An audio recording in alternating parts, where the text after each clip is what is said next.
The reason people always end up running away is because of fear of failure. But what if they were able to see the probability of success in everything they do? Then they would take more risks to make drastic changes in their lives. This is the story of Bai Wu, author of the masterpiece Raise the Slime starting from today. However, he is not having a good time. As his landlord kicked him out and changed the locks, he can't even pay the rent. So now he will be forced to sleep on the streets. His most recent book was a flop, so it looks like he won't get paid soon. How long will he be able to keep it up? He will probably have to wash dishes for a living from now on. Being as he is, he decides to try his luck in the lottery. Upon entering, he asks for 5 tickets, but to his surprise, the moment he sees them he realizes that each one has a percentage. Bai Wu thinks it's because he worked too hard the night before and is hallucinating.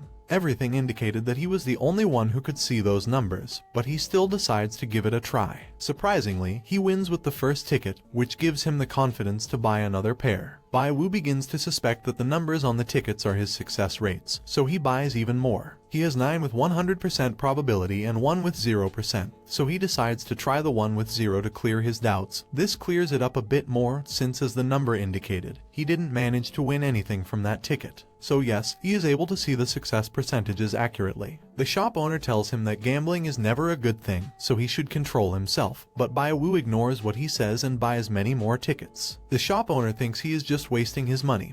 But 10 minutes later, Bai Wu managed to win $20,000. The shop owner wondered what kind of luck that was. Bai Wu analyzes his new skill. The numbers represent the success rate of the lottery, but the amount to be won is unknown. It would be great if he could see the amounts, such as the chance of winning $100 or another amount. And before you say anything, yes, the amounts are in yuan, but here we will use dollars. Next, Bai Wu asks for some more tickets. The shop owner tells him to stop, as his luck must run out at some point. But Bai Wu's smile says the opposite. In fact, he feels quite lucky, and if he doesn't win, which he clearly will, he can see success rates, so it would be like donations to charity. The shop owner starts to get angry with his luck and can't wait for him to stop winning. But Bai Wu keeps winning, 6 wins in a row. The shop owner couldn't understand how he could be so lucky. Moments later, Bai Wu realizes that the odds are displayed based on his questions, so if he rephrases the questions correctly and uses the odds well, he can completely fool the shop owner and change his until a few moments ago not very bright fate. The shopkeeper is sure that Bai Wu's luck won't last forever and tells him that his life is bad. But well, it's not anymore. With his new power he is able to do many things. Bai Wu buys 20 more tickets. The man in the shop warns him not to get carried away by his luck and become an addict. But that's fine with Bai Wu. He's already won $20,000. The next ticket Bai Wu picks up is an empty one. The shop owner celebrates, but this was all part of Bai Wu's plan. He keeps getting empty tickets. The shop owner boasts that he was always right and that Bai Wu used all his luck before, and that is why he is now unlucky. Bai Wu bought a ticket with a 30,000% chance. The shop owner believes that Bai Wu is relying on his luck, but in reality he is relying on his new powers. A few moments ago, Bai Wu bought the tickets with a 1% chance, of course on purpose so as not to raise suspicions about his powers. The shop owner tells him that he will give him back $100 as it seems that his luck is now 1 in 10. But Bai Wu starts to act up and thanks him for his kindness, only to turn things around. Because he opens the other ticket, the owner gets scared as he thought that Bai Wu had won $10,000, but it was only 10. However, he kept winning again and again. The shop owner starts to believe that Bai Wu is a monster. Bai Wu keeps acting as if he has no power to see the odds and prays for a big win. The owner is confident as he believes that no matter how lucky he is, according to him he can't win many more dollars, but Bai Wu won 15,000. While receiving his money, he tells the shop owner to repeat what he said about his luck before. Suddenly, the owner realizes that the chances of winning are already agreed from the factory, and yet Bai Wu won many times, so the remaining chance of winning will go down. So he rubs his hands together and wants Bai Wu to keep playing and nothing will happen to his business. Bai Wu looks at the remaining lottery on the shelves and the odds are very low, so he finally decides it's time to stop. The chances of winning have gone from 30% to 5%. The shop owner insists that he keep playing, as he had won a considerable amount of money. Bai Wu tells him that he doesn't want to lose any more, as even if he loses little it is still money and he should be more diligent and thrifty. Bai Wu is satisfied with what he managed to get. Now he wonders if his powers can be used for other things besides the lottery, so before leaving, He wonders what are the chances of him opening that door. They start at 100%, and this is the proof that his powers can be applied to other things. But that percentage suddenly starts to drop, so for safety he moves away from the door. And it is moments later, a very energetic husky breaks through the glass. Baiwu manages to dodge the dog and continues on his way, but the shop owner becomes suspicious of his powers because he moved away from the door earlier when he could simply see the dog coming from a distance. The shop owner is suspicious, and Baiwu's suspicious behavior doesn't help at all. Baiwu wonders what the success rate is of fooling the shop owner by telling him that he is a fortune teller. The probability is 50%. So he next wonders the success rate of telling him that he is a fortune teller who has been in his ancestral lineage. The rate is 64%, barely enough to fool him. Baiwu tells him that he is a fortune teller, but not to compare him to just anyone, as he is from a lineage of Zhuo dynasty fortune tellers that have been around for 3,000 years. The owner doesn't believe that at all, as he believes in science and not in ghosts. Besides, if Baiwu belonged to that family, they would be very famous, and he has never heard of them. Baiwu continues with his lie and tells him that it is something that has been in his family since ancient times. He also adds that they were not part of the dynasty changes, so that's why they don't have much reputation. This guy not only has the ability to see the success rate, also the ability to invent stories. After he told him that, the percentage started to go up, so he continues. He tells the owner that he has in fact already seen those powers he is talking about, pointing to the lottery tickets. This makes the percentage go up to 80%.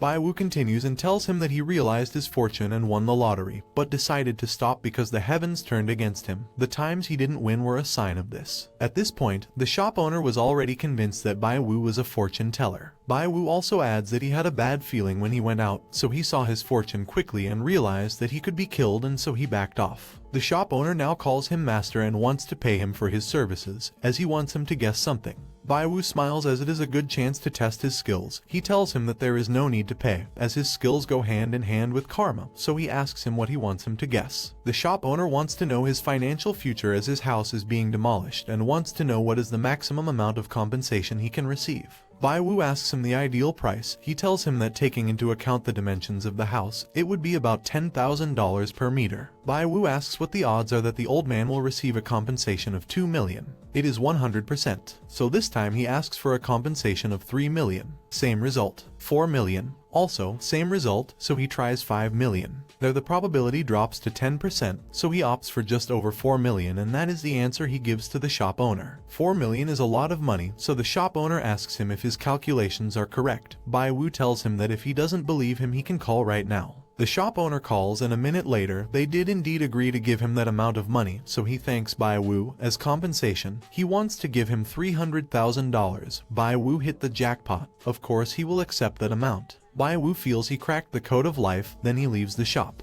Everything is going well for him now, as long as he keeps using that gold mine properly. He can climb to the top of the world. On his way out, the husky from before was still there, so he uses his powers to find out if anyone had lost it. The answer was yes, so since technically thanks to the dog he won $300,000, he will help him get its owner. This husky is excessively energetic, very attached to real life if you ask me. Baiwu wonders what kind of torment the owner of that animal must go through every day. The dog starts to run, so Baiwu follows him. A few minutes later he arrives at the Central Park, where he finds this pretty girl. Baiwu wonders about the odds of that girl being the owner of the dog. It is 100%.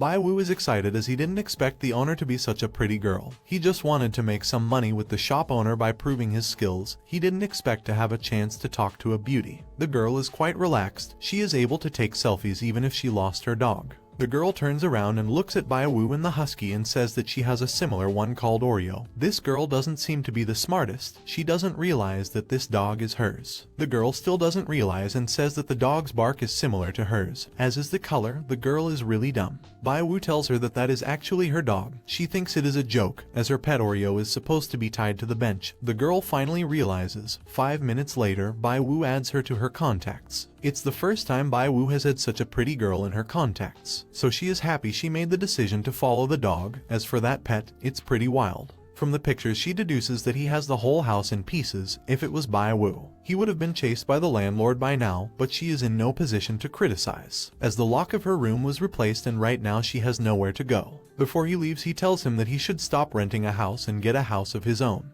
Baiwu is enlightened as with his probability skill he no longer has to worry about paying rent. Now it is easier for him to buy a house once he becomes rich. But how would he become rich and buy a house? He doesn't have enough money for now. That $300,000 is not enough, so he must think of a quick way to make money, and the answer is antique collections. Bai Wu goes to a fair where they sell antiques. From Han Dynasty jade to Tang and Song Dynasty calligraphy, the market was packed with people selling their wares. But Bai Wu knows that these people are looking at him as a novice and will want to take advantage of him to rip him off. This guy offers him antiques inherited from his ancestors. His surname is Lai and the ancestor was someone famous called the same.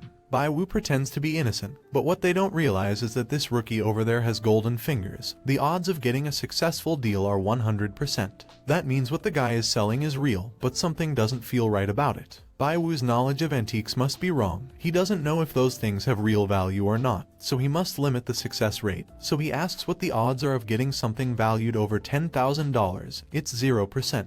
It's also 0% with something worth $5,000. Bai Wu asks him about the price of these things. The guy tells him he has a good eye as that's the most valuable antique item. But it turns out to be rubbish, because it's not the real price and the guy wants to rip him off, so he leaves even though the guy offers him a discount. The place is full of scammers, so he can't put the value of the antiques that low, so he'll leave 10,000 as the lower limit. When passing this seller, he asks what are the chances of buying something valued at 10,000. They are 10%, so he gradually increases the price and the rate remains the same. The odds of finding something valued at 50,000 are also 10%. Bai Wu hit on a good deal. As for the guy, he plans to take advantage of Bai Wu for being a beginner. He offers him some antiques but Bai Wu stops him, as he wants that specific one, with 100% chance of being worth 500,000. Bai Wu may not be good with antiques, but with his probability skill he can find many and become a top antique collector in the future. It is the beginning of his legend. The guy thinks Bai Wu is very naive. Since something looks old doesn't necessarily indicate it's an antique. Out of 9 bronzes, 10 are fake. So he thinks of how to raise the price of that junk. Bai Wu knows the guy is trying to take the opportunity to raise the price. But he should be careful with his expressions, since he has become overconfident since he got his powers. The guy asks Bai Wu to look at that porcelain vase. As collecting antiques requires affinity and good eye, he tells him that that vase is very good. It is polished, shiny, all for the price of 50,000.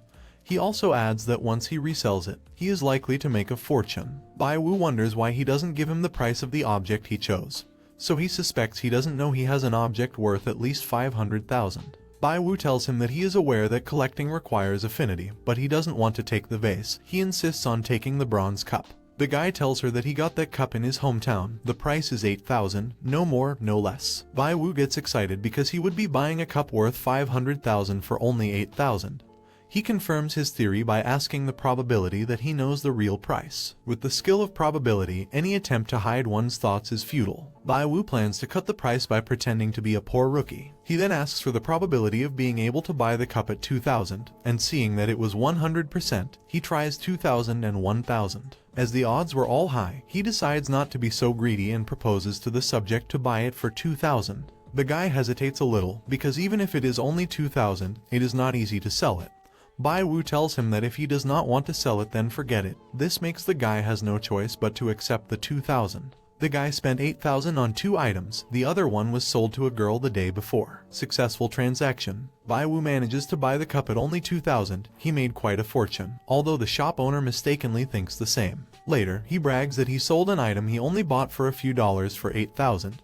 He thinks he sold a pile of junk for the price of a real antique. The girl who bought from him the day before spent 9,000 on a jar of wine. And speaking of that girl, he was going to his stall again. When she gets there, the guy tells her there are no refunds, but she's not there for that. She actually went to buy the brass cups. She asks the guy where that cup is, as she would pay up to 50,000 for them. That's where she realizes that the business with Bai Wu didn't work out as profitable as she thought. The girl tells him that if the price he gave him is not enough, he can give even more, 60, 70, 80. Every increase she made was a blow to the guy's incredulous face. The swindler was swindled. The guy gives her the price of 100,000. When the girl agrees, the guy falls backwards because he didn't expect her to agree to pay so much. The guy next door tells the girl that the cup she is looking for has already been sold, and for a price of 2,000. The guy tells the girl that he will get the cup back. Then he notices that nearby there were people gathered. They all happened to be watching as an old man offered $300,000 to Bai Wu for the bronze cup. The girl gets angry with Bai Wu while he was still negotiating with the old man.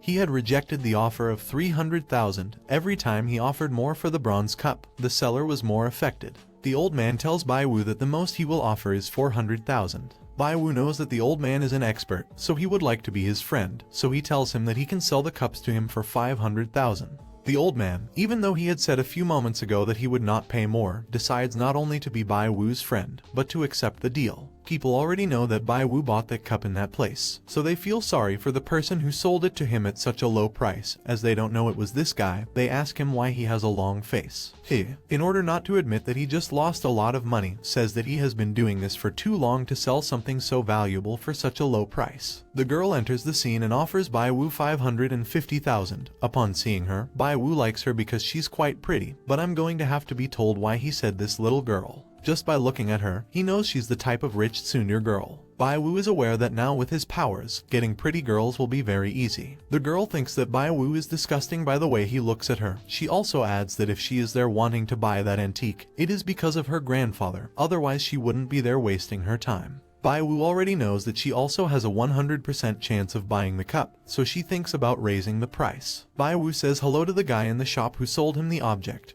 giving him away to everyone and making him look like the jerk who sold a valuable object at a very low price. Immediately, the girl and the grandfather start arguing over who buys the cup. Seeing the girl's attitude, the old man sounds off to the old man. Bai Wu tells them both to talk it over and decide who will buy it. The girl knows that somehow Bai Wu wants to raise the price. She and the old man start to bid more. But when the old man is about to outbid her, he asks her if she knows old Codger, and sure enough, Codger is this girl's grandfather. The old man knows him too, they are friends, so he already knows that she is there to buy the drink from her grandfather. The old man's name is Lai Weiguo, a university history professor, just like the Codger. Bai Wu asks them if they will buy the object or not. The girl, after talking to Weiguo, manages to convince him so that she can buy the cup. Moments later, the girl pays Bai Wu 600,000. She managed to get 300 times the price at which she bought the cup, so why should she bother making novels when she now has anime protagonist powers? Bai Wu asks the girl for her contact under the pretense that when he has more antiques to sell, he will call her. Bai Wu tries to talk more with the girl. She tells him to stop acting like he is older than her. Bai Wu asks about the likelihood of this girl being older than him. It is 0%.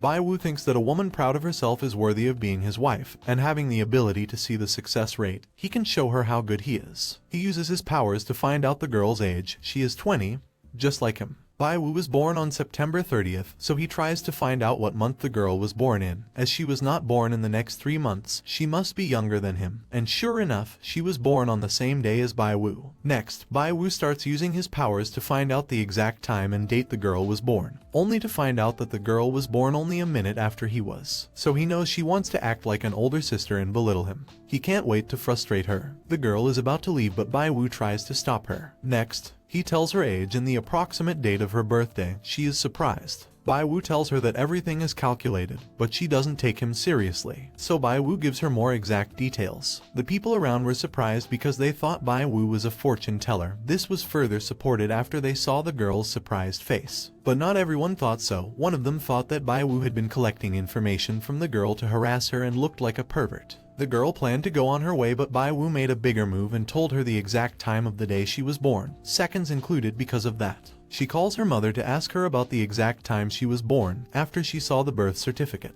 3 minutes later, her mother confirms what Bai Wu had said. However, the girl refuses to accept it and waste her time with Bai Wu. He approaches her and tells her that it was just a coincidence, but she thinks he is treating her like a fool, as he even said the exact seconds of the day she was born. Bai Wu liked to see her angry, then reveals that he did the calculation.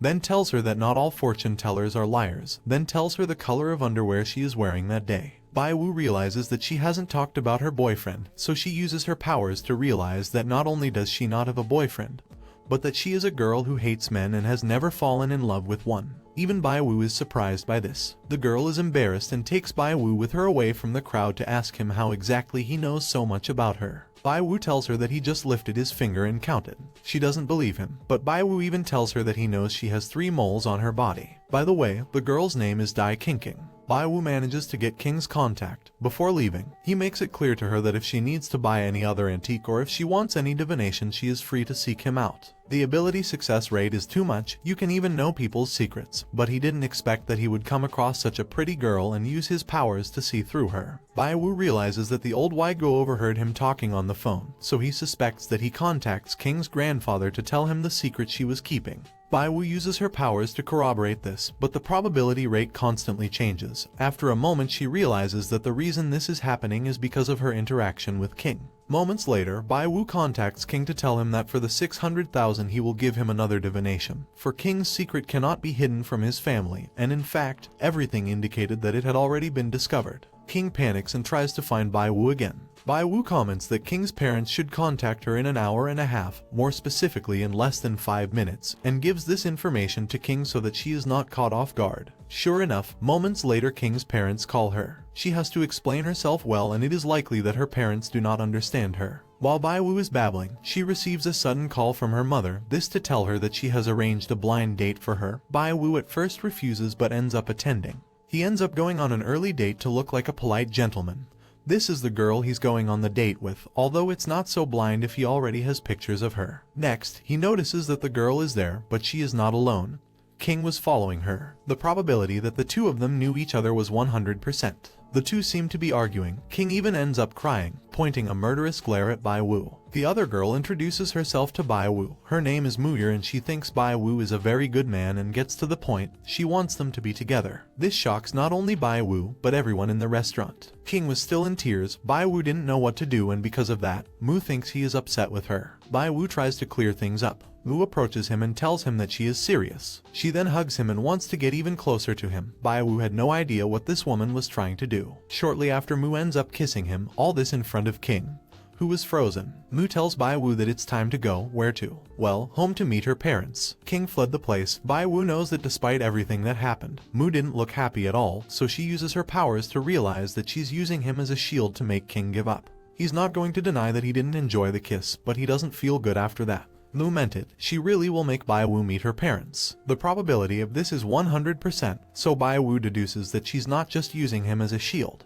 She's seriously looking for a boyfriend, so she most likely just wants to get a boyfriend to make her parents happy, and indeed, she does. Bai Wu tries to talk to her. Mu acts arrogant, saying that he was the one who took advantage and now he wants to repent. But he doesn't. Bai Wu doesn't repent. It's just that he hasn't even said yes yet. What is Mu thinking? Later, the two finally arrive at Mu's parents' house, where Bai Wu is introduced as Mu's boyfriend. The reason he is there is because he was too soft. Now he must act with her. After all, he ended up saving the beauty's skin. Mu's mother tells him that if she had a boyfriend she should have told him earlier. Then Bai Wu listens to Mu's father and sounds like he is carrying a knife. Mu tells both of them that they had a relationship since they were in high school, but they broke up due to studies. However, they unexpectedly got back together. Bai Wu is taken by the arm, as they would cook for him very well. However, they will leave the two of them alone first. After Mu's father leaves the room, he wonders if she really is the biological daughter of those two, and yes, 100%. The mother wants to go into the room to bring them fruit, but the father insists that they be left alone while they cook a delicious meal. Mu tells Bai Wu that this is the first time her parents have seen her with a boyfriend. That's why they are so excited. Mu's parents are trying to hear everything behind the door, so they have to keep quiet. The father has a plan in case things get messy, the knife thing if it was true. Bai Wu was confused and ended up involved in this situation, so he wants to set the record straight with Mu. He tries to approach her, but not to touch her. Don't misunderstand, he just wants to talk. Mu tells him that they need some time to adjust to this relationship.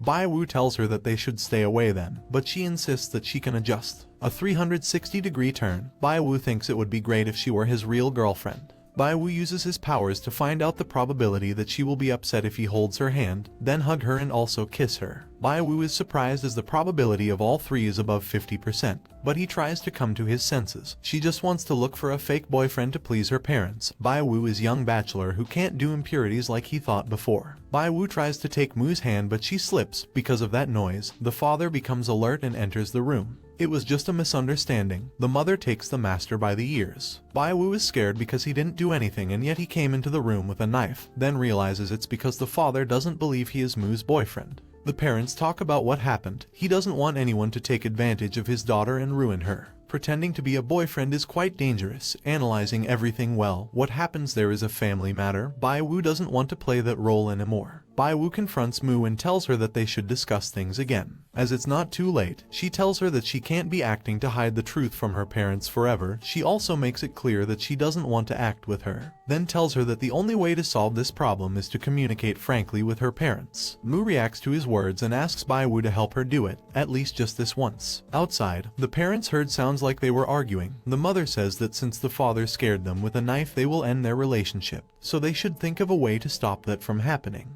Bai Wu leaves the room and goes straight to the door to leave. She can't stay anymore because he is not helping her, on the contrary, he is hurting her. But when she is about to put on her shoes she realizes that they are wet because Wu's mother accidentally did it. Mu asks her mother how she ended up getting Bai Wu's shoes wet, as it is uncomfortable to walk with her shoes like that. The mother proposes Bai Wu to stay there that night. Bai Wu has already made things clear with Mu, now it's up to her. Bai Wu pulls out the most exaggerated and least credible excuse to make it clear that she can't stay there for the night, so then she leaves. Mu dismisses him with a smile. The next day, Bai Wu goes to the fair from earlier. The guy from before is still upset because he was ripped off by Bai Wu, and not only lost money, he was also embarrassed. To his surprise, Bai Wu visits him again. Bai Wu asks him if he has gone to the camp to collect good artifacts. The guy thinks it is a coincidence as he came at the right time. He was collecting artifacts all night. This time he has a lot of good stuff prepared. He shows Bai Wu a set of porcelain he supposedly spent 50,000 on. Before buying, he made sure to ask the villagers and they told him that all those things were good. He even heard that those things had been abandoned at the end of the Sui dynasty, so that porcelain probably comes from the Tang Sankai dynasty. This excites Bai Wu. The guy asks Bai Wu how much he intends to pay for that porcelain.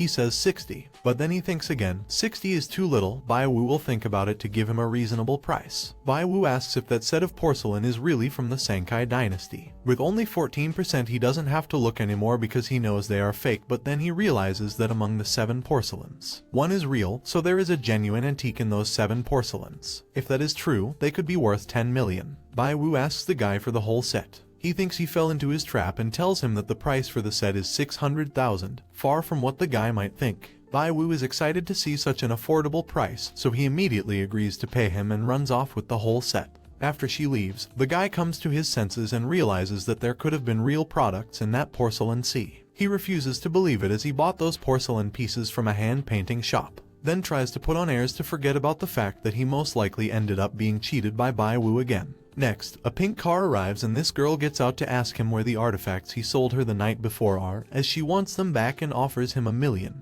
Among the artifacts that this girl sold him was that porcelain set that Bai Wu had just bought. This set is very important to this girl's grandfather. The guy in the shop tells her that it's not that he doesn't want to sell it back to her, it's just that he already sold it to someone else. The girl feels lost because she doesn't know which of these porcelains is the real one. The guy tries to calm her down by saying that even though that porcelain is her grandfather's work, it is still a fake. So he tells her that she should just apologize to her grandfather and that's it. The girl replies that the material is not fake at all, because in that porcelain, there is a piece of Tang Sankai that has been left by her ancestors for generations. Many people want to buy it. Even someone before offered 10 million, but her grandfather didn't want to sell it. This man makes fun of the guy because yesterday he sold a bronze cup valued at 600,000 for only 2,000 and now he sold a piece of porcelain valued at 10 million for 500,000. The girl asks where the guy who bought the porcelain set went. Meanwhile, Bai Wu was meeting this old man showing him the porcelain pieces to sell to him. He is surprised as he also has such a porcelain camel in his house. It is strange to him as it is a porcelain of hundreds of years old.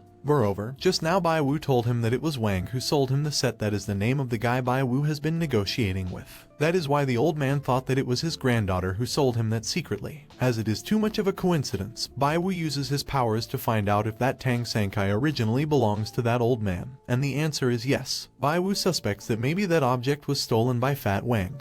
But the chances of that are nil. It was actually the man's granddaughter who sold the object to Wang. The old man tells Bai Wu that the Tang Sankai is estimated to sell for 12 million at auction, so he offers to buy it from Bai Wu for 9 million. Bai Wu thinks 9 million is a good price, plus the old man is the original owner, so he ends up accepting the deal. The old man gives him his contact letter in case Bai Wu has any other valuable items in the future. Bai Wu leaves the place and the girl from before is running there. She realizes that if she keeps running she might fall, so she tells her to be careful not to fall. The girl tells Bai Wu to stop talking nonsense. Bai Wu uses her powers and to no one's surprise, this girl is Mr. Chi's granddaughter, the one who sold the Tang Sankai, yes, the spendthrift granddaughter. Moments later, what Bai Wu had told her happens. He ends up falling but she holds on to him as she wonders how he managed to get it right when he said he would fall. The girl tells Bai Wu to let her go, but it is she who is holding him. Bai Wu is about to leave, but the girl stops him by telling him that he is lucky, as she is on urgent business and can't deal with him now, but she will leave her contact information to deal with him later. Although to me this is an excuse to share her contact with him.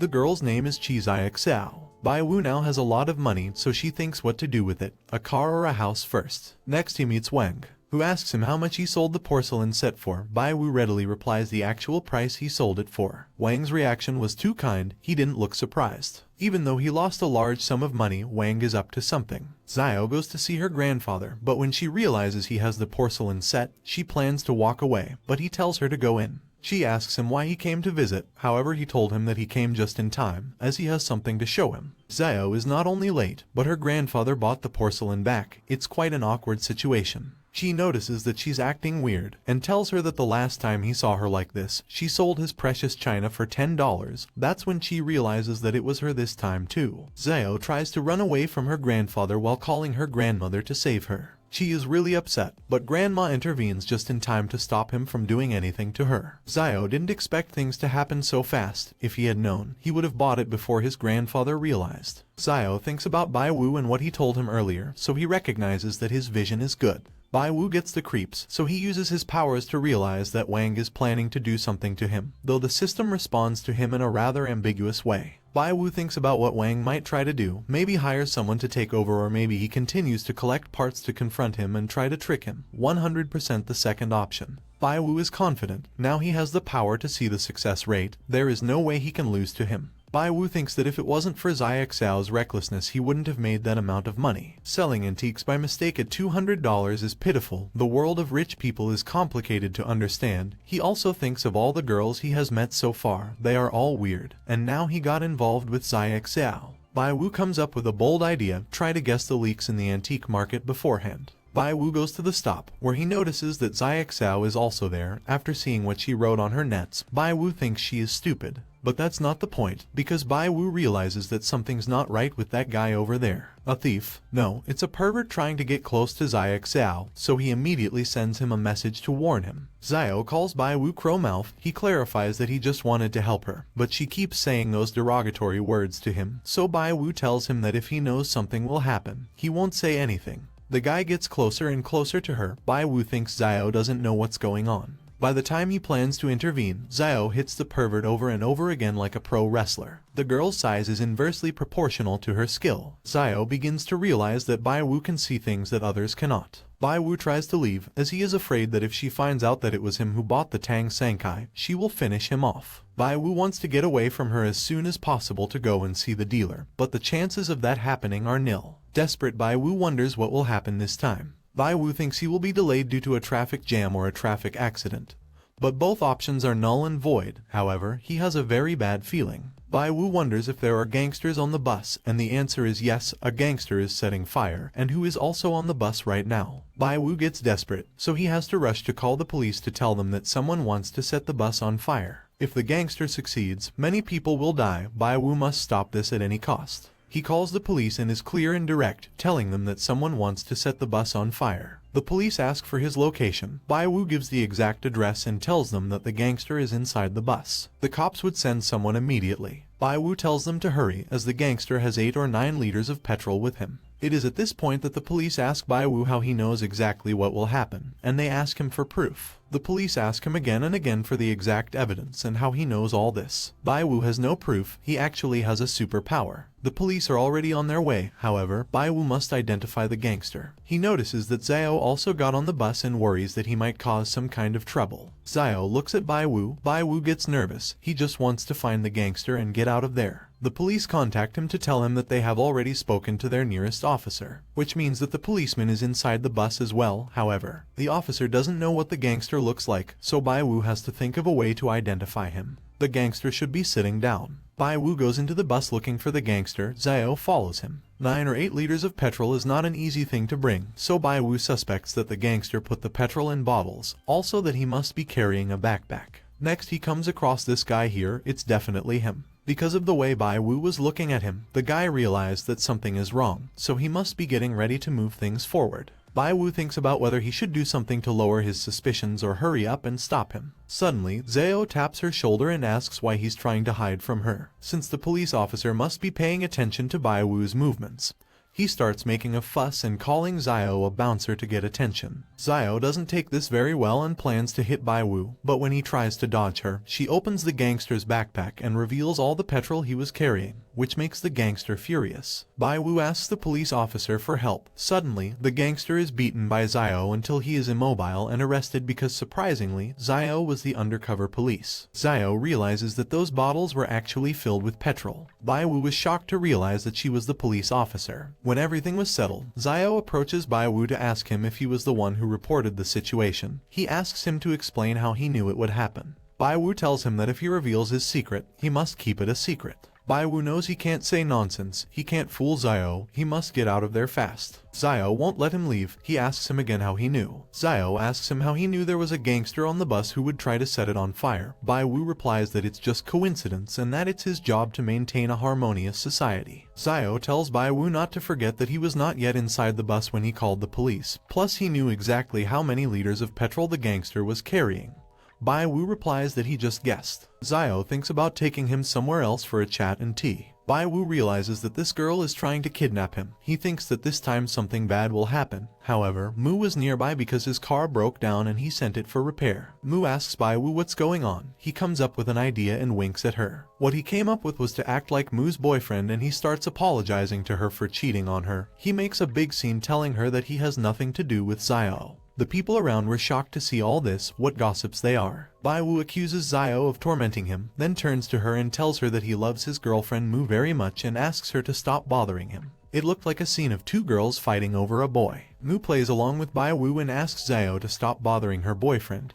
Despite all this, Zhao still didn't leave. On the contrary, she turns to look at Bai Wu and then punches him in the stomach and then leaves, but not before warning Mu that she should be careful with him, as he might not be a good person. Even though the punch hurt, she finally took care of the problem temporarily. Mu helped him because he helped her last time, so now they are even. But it doesn't stop there, because King was also there and thinks that Bai Wu is bothering Mu. The next day, Bai Wu goes in his new car thinking that if he keeps messing with those girls, he won't be able to do anything. So in the future he will avoid her, avoid the trouble and then make money in peace. All Bai Wu wants is money. Bai Wu goes to the antique place again, but when he arrives he finds Wang is not there. This guy tells Bai Wu that Wang said he went to buy some things in the countryside.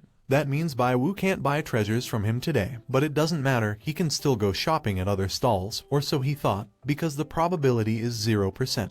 In fact, there is a 100% chance that he can't get any treasures that day. Bai Wu wonders why the system is showing him something different from what it showed him the day before, but he doesn't care and will search anyway, not realizing that King is after him. A few minutes later, he comes across a genuine treasure in this gentleman's stall. The guy offers him 3,000 or if he wishes, a 5% discount. Bai Wu tells him that a 50% discount would be better and the man immediately accepts. Everything indicates that the man has no idea that this product is real. Bai Wu is about to buy it. How can the system fail? So King arrives to offer the guy the original price, 3,000.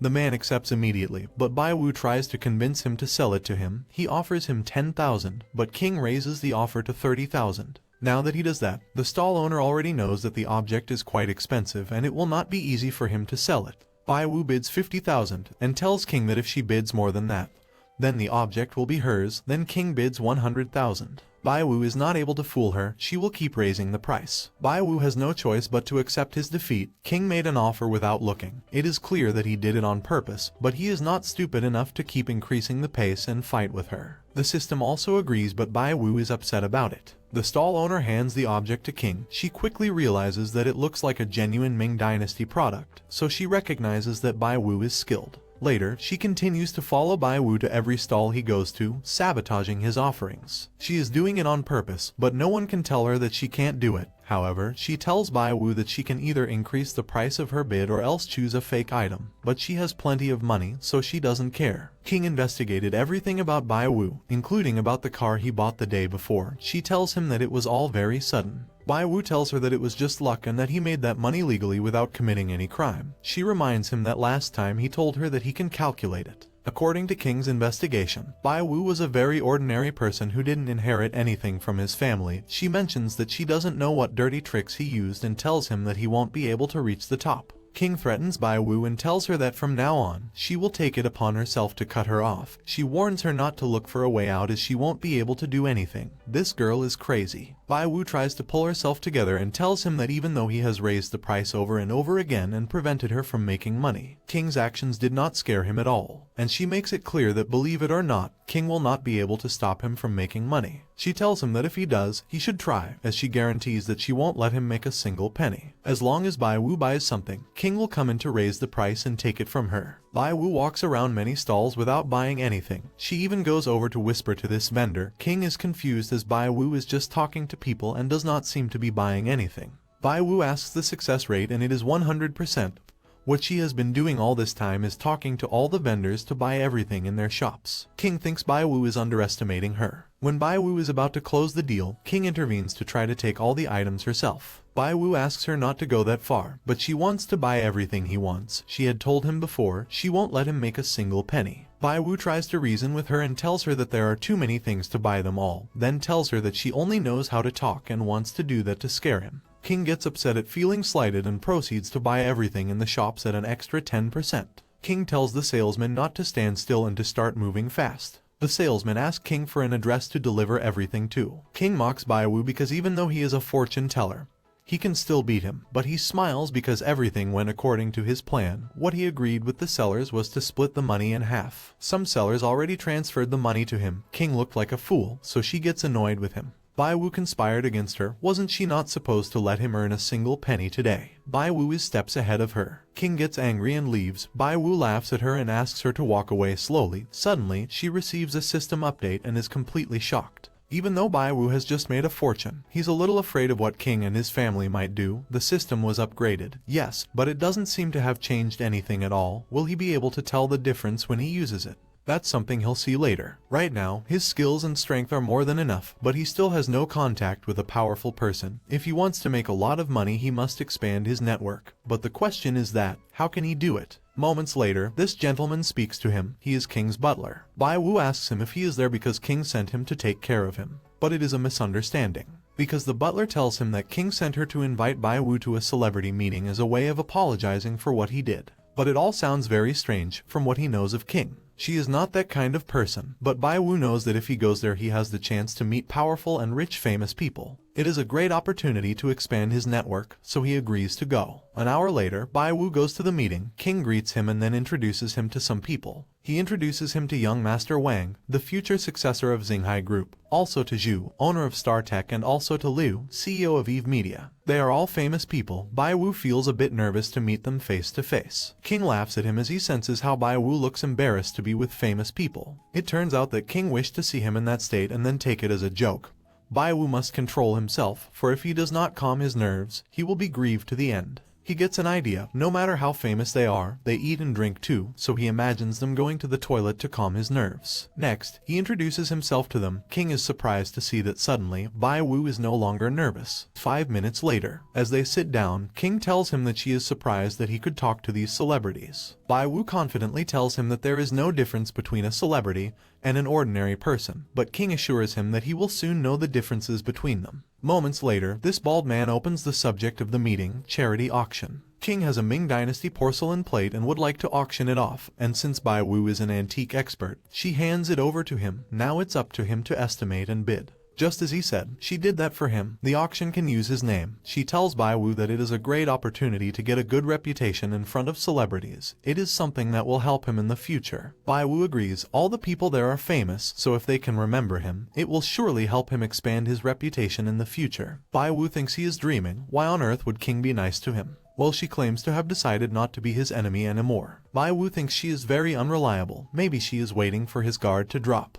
The antique is a fake. Well, the second option is not, because it is a genuine product recently sold for 12.5 million. Besides, the chances of the auction being a success are 100%, so if the product is real and the auction will be successful, there is nothing to worry about. Even if King tries to do something to him, he still has the system in his hands, so there is nothing to fear. Bai Wu agrees to participate in the auction. Next is the last lot of the charity auction. Bai Wu is about to make entrance, while King looks at him with this face. What's the matter with that woman? Judging by that, Bai Wu suspects that there must be something wrong. Bai Wu wants to see what kind of trick King pulled. Bai Wu introduces himself to everyone at the meeting, and when he is about to show the auction, he realizes that it is a roll of toilet paper. The people at the auction could not believe what they were seeing. How could anyone think of auctioning toilet paper? Bai Wu already smelled something. She knew it wouldn't be that easy. She wonders at what point King exchanged the items. It is clear that she had seen that the item was 100% real. At that instant she remembers that moments before, King dropped her earring. While he was picking it up, she exchanged the boxes. Her plan was quite elaborate. The bald man tells Bai Wu that if she has too much urgency to go to the bathroom, she should go. Meanwhile, King enjoyed watching.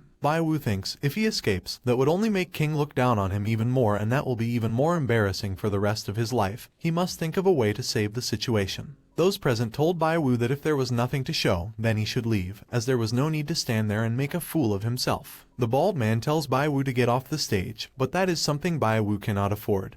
He must hold on a little longer, as the success rate of the auction is 100%. There must be a way out. He is fully confident in his powers, but that is not the only thing, because he also has writing skills, which have not been in vain. Bai Wu tells everyone that the object looks just like a roll of toilet paper, but for him, it is the most precious gift. King's smile faded as he watched Bai Wu's performance. Meanwhile, he continued to tell the story. When he was young, he cried a lot and was laughed at. His parents gave him gifts. One of these gifts was a roll of toilet paper that his father gave him, which would be used to wipe his tears. Soon after that, his parents died unexpectedly. His family is poor and all they have is a pile of debts and that roll of toilet paper. He remembers his father's words. He always reminded him not to cry, but the suffering of life can be known after suffering it. Every time he can't hold back his urge to cry. He would like to tear a piece of that paper to wipe his tears. But then he tells himself that he should be strong and move on, so he took the roll of toilet paper and took it to the auction. Okay, it goes without saying that this whole story is a lie. Bai Wu presents the roll of toilet paper as a testimony of his struggle, and today at that important moment he is willing to auction his most important roll of toilet paper to contribute to charity. King is shocked in a bad way by what he is doing, but judging by the atmosphere of the place, Bai Wu's words had no effect, or so he thought.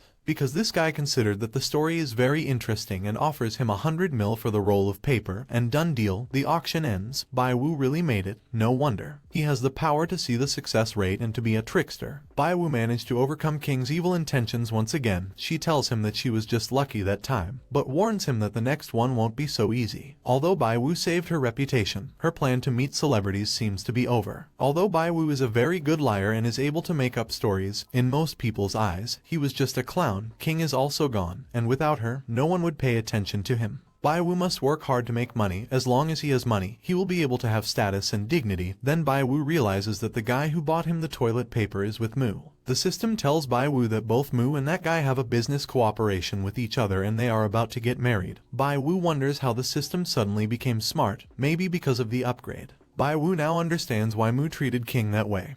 He also adds that the world of the rich is complicated, and it's something he doesn't want to deal with anymore. Getting money with a peaceful mind is quite serious. Bai Wu wants to get an assistant in the antique circle. After all, it is the only circle he is familiar with. Despite everything, he misses Wang a bit. He doesn't know if he has found treasures recently. The system tells him that there are treasures to be collected from Wang. Bai Wu finds it strange that Wang always has good items, but he is always the one who makes a fortune. Then he thinks about the possibility of cooperating with him. After all, he has a good way in the antique circle. It will be great for Bai Wu to have him as an assistant in the antique circle in the future, so that's what he will do. The next day, Bai Wu goes to see Wang. Wang tells him that he has nothing to sell him. Bai Wu tells him not to be angry, as he is only there to talk about possible cooperation. Since Wang is a lucky guy who always buys good items, and Bai Wu on the other hand can see the valuable things, if they work together, they will be the greatest partners. Bai Wu tries to convince him they will sell things and the profit would be 50-50. Wang annoyed asks him why he would need to work with him, as he has been in that business for a long time and says he knows what he is doing.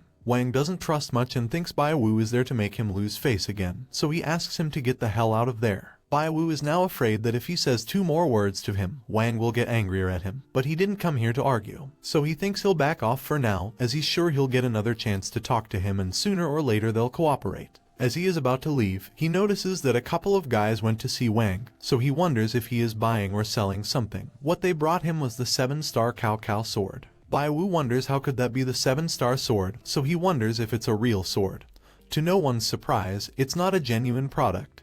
These two guys want to take advantage of Wang's naivety. Bai Wu thinks, well, Wang is not able to see that the sword is fake. Those two have pretty high cheating skills, but they can't cheat Bai Wu. Next, he wonders what the fake point of that blade is. The system asks him if he is blind, but he is not joking. He really can't see it. The system shows him the sword up close, so he thinks the fake spot is the gem. But then he remembers that Wang is good at seeing artifacts. If the gems were fake, he would know from the start. Could it be that there is a fake spot under the gem? If he tells Wang that the object is fake, will he believe him? Bai Wu decides to intervene and tells them that the skills of those who created that one are the same as the original. They still don't seem to get it. Wang mentions that he has analyzed the knife and everything is fine. He also boasts that because he has been in the business for years, he knows what is real or fake. He mistakenly believes that Bai Wu wants to buy the knife and lashes out at him. Bai Wu tells him that if he proves that the knife is fake, Wang must agree to cooperate with him in the future. Wang does not agree to these terms, so Bai Wu asks for the price of the item. It is 500,000. Bai Wu tells him that if he is wrong about his suspicion, he will pay 10 times that, so Wang hands him the knife to quickly show him why he says the knife is fake. Bai Wu looks at his surroundings until he takes this object to hit the razor, leaving everyone with their mouths open. This makes the gem come off and Wang is furious, but Bai Wu knows what he is doing, because just below the gem there was a QR code. This proof is irrefutable. Thus, Bai Wu asks him if he is now willing to collaborate with him. Wang confronts the guys who wanted to cheat him. He was about to beat them up, but they quickly ran away. Wang asks Bai Wu how he knew the knife was fake. Now he thinks it was Bai Wu who hired those two people to trick him. Bai Wu tells him that if he was able to get an item on the level of the 7-star sword, he wouldn't be asking him to collaborate. Bai Wu asks him if he wants to know how he knew, but Wang doesn't want to hear it yet. They were about to agree to collaborate, but not yet, because Wang thinks that if they collaborate, Bai Wu can sell it in the future, so he tells him that he should get someone else to collaborate with. Wang has his reasons. He has been in that business for a long time. He has experienced many things, and if one thing is for sure there is that nobody is honest. So that's why he doesn't want to trust anyone. That's why he tells Bai Wu that it's better to forget about collaborating. But he will let him take anything as a reward for helping him. Bai Wu asks what kind of things these are. Wang shows him a robe that Master Xuanzang left behind when he was learning writing. Bai Wu asks him where he stole it from, as it still has cigarette butt holes in it. Then shows him a sea bowl, which looks more like an ordinary bowl from a restaurant. He will now offer her his special object. Bai Wu wonders why everything he is showing her is worthless, as the system had said earlier that he could get valuable items from Wang.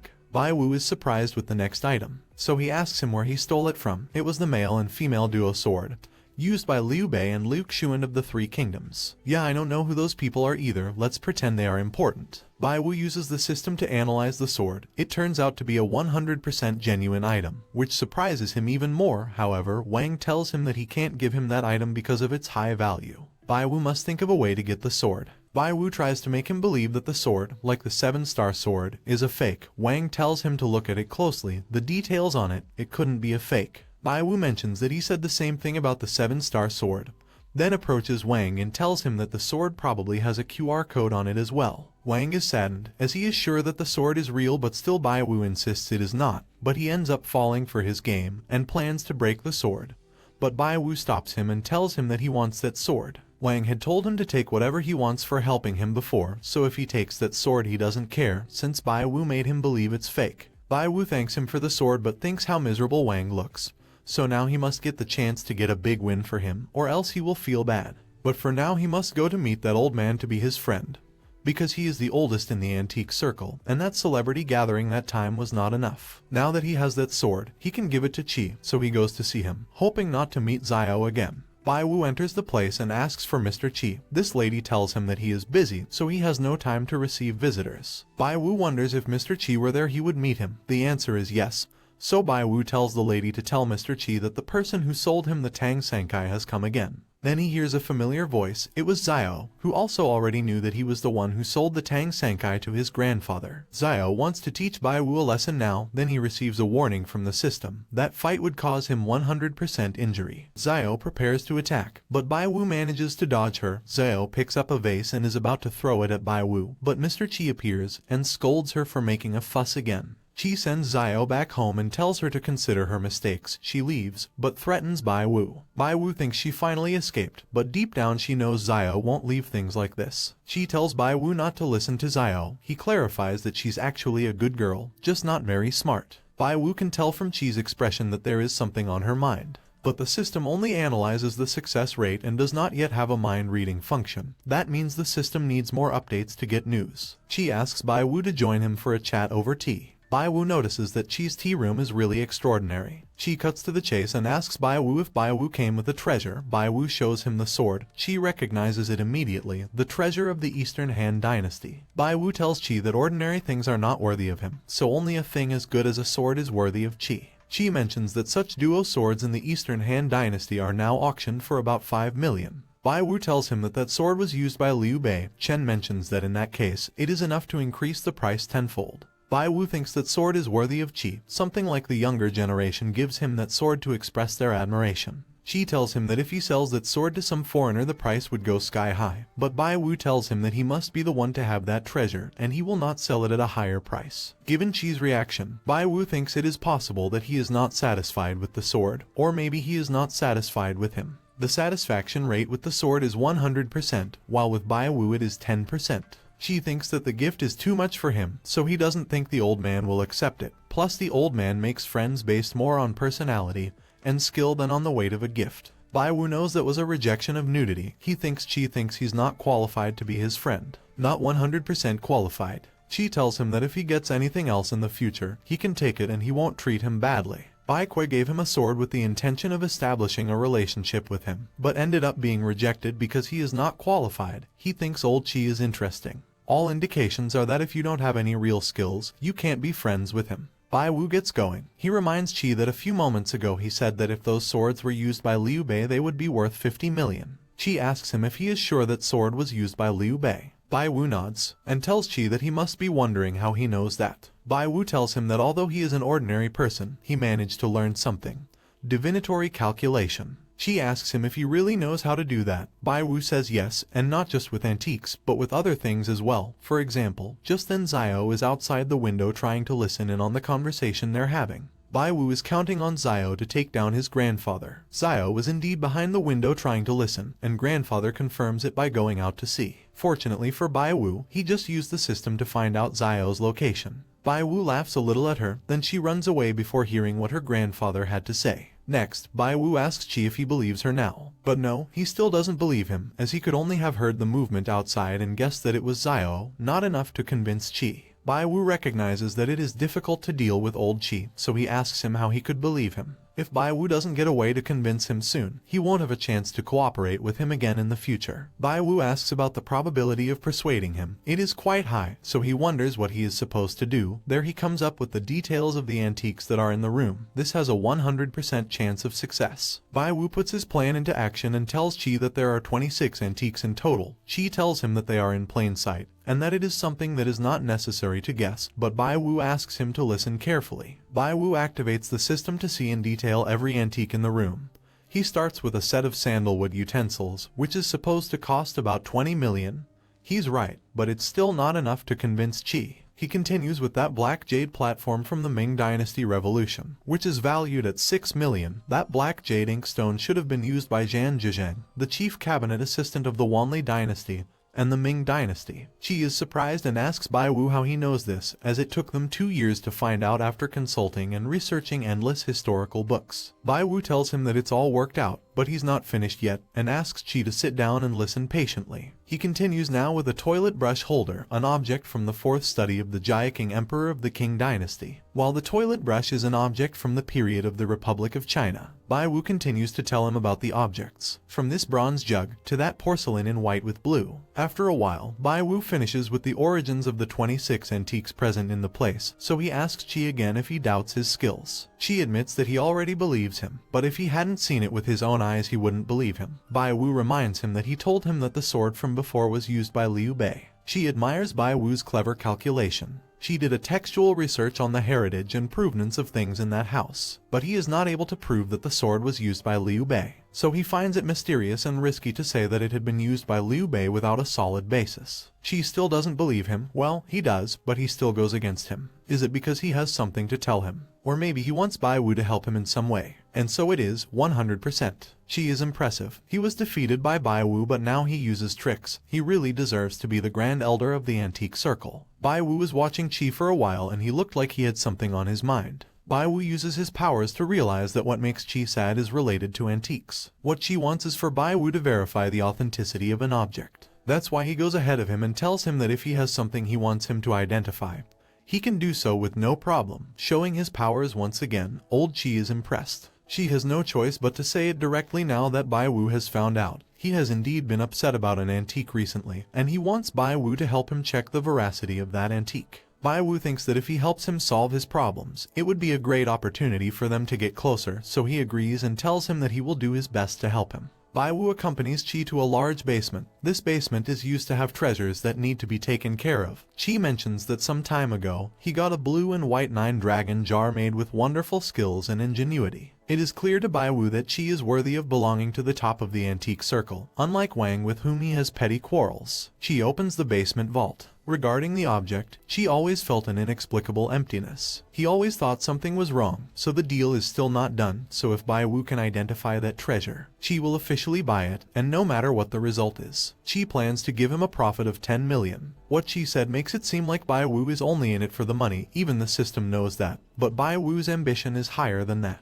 The object is behind that other vault. As they enter, they finally arrive. Bai Wu is surprised as the object is something extraordinary at first sight. That was the so-called 9-dragon jar and its price is 1.3 billion. Bai Wu is impressed with the price and tells Qi that he will do his best, for that he must observe it first. Bai Wu notices that the system is nowhere to be found. That's when he notifies him that the system is only responsible for analyzing its own questions. So he asks the system directly if that was the real 9-dragon jar or not, 100% fake. To prove it, the system analyzes it carefully. After the results, it thinks about the percentage it gave it. But after all, that's an object valued at 1.3 billion. Even if it knows it's a fake, in case it breaks the 4% probability, what if the evidence is ruined? If he can't prove the fake, it's all over, so he asks the system if a normal person would be able to identify that vase as a fake. The probability of this is very low. It is almost impossible for a normal person to identify it. Even Mr. Qi could not. It is too risky to break it. Bai Wu knows that if he is not careful, he will dig his own grave. But if he does not break it, his tricks will not be shown and old Qi will not believe him anymore. Next, Bai Wu reveals to Qi that the vase is a fake. Qi asks for evidence to prove his claim. Bai Wu tells him that the evidence is on the bottom of the vase. After looking at the bottom of the vase, Qi still sees nothing wrong. But what happens is that the evidence is inside the bottom of the vase. That's when Qi realizes that Bai Wu plans to break the vase, but only that method can prove that the vase is fake. Qi thinks about it. However, as the deal is not yet official, the ownership of that vase is not in Qi's hands. It is very important to break the vase, and if Bai Wu really wants to do it, then Qi will inform Mr. Zhang about it. Honestly, Bai Wu is also afraid of breaking the vase, but he must take the risk, so he tells him to contact the owner of the vase to confront him face to face. Moments later, Zhang appears and asks Qi why he called him. Bai Wu will deal with Zhang to see his intentions. The first thing he tells him is that he looks like someone who sells fake antiques. Zhang gets angry after hearing this. Bai Wu cuts to the chase. He tells Zhang that that vase over there is fake. Zhang tries to excuse himself by saying that several antique experts have said it is real, so he tells Bai Wu to show him what's wrong with the vase. Bai Wu knows that this person is very confident of his fraud. The probability of failing to identify is very high. It seems that such fraudulent technology is quite unusual. Bai Wu tells him that to find out if it is real or not, he must break it. Immediately Zhang intervenes and plans to cancel the deal. This gives Bai Wu more reason to tell him that the vase is fake. Bai Wu knows this guy is selling fake items. The violent way he's acting is proof of them. But he doesn't care what he's talking about either, so he immediately smashes the vase, leaving them both stunned. Zhang berates Qi for not telling Bai Wu about what he has done.